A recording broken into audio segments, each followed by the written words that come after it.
Today, Cabinet was updated on SAGE's advice on the progress that we've made today.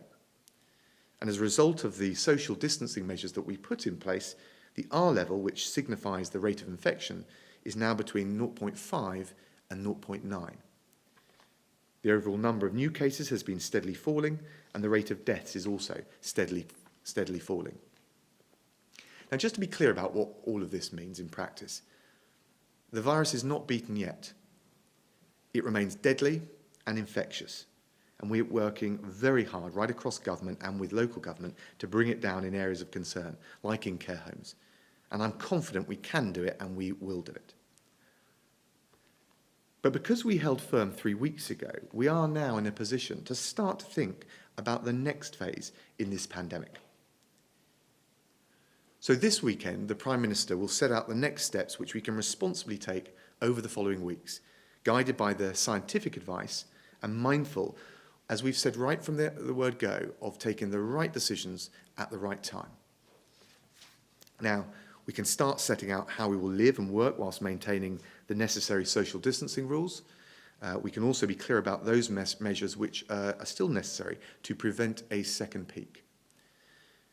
The Prime Minister has been directing ministers and our teams of officials right across government to carefully develop a roadmap for the next phase.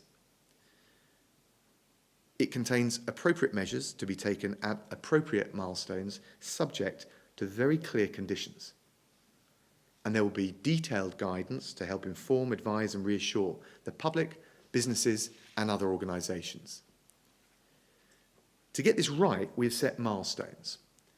Some changes can confidently be introduced more quickly than others, and some of those other ones will take longer to introduce. In relation to the BME question, we'll take decisions as policymakers when we've got clear advice from PHE on the causes and the implications and what we could responsibly do. I think that's the responsible thing for ministers to do.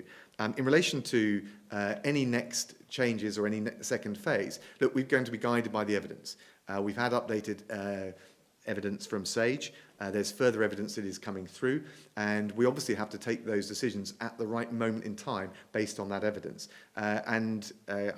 Whatever's been reported in the newspapers is not a reliable guide to either the evidence that we're getting or the policy decisions that we'll be taking. And so that's why it's very important that Prime Minister on Sunday will set out a roadmap. I think it's safe to say that any changes in the short term will be modest, small, incremental, and very carefully monitored. And as of now, there is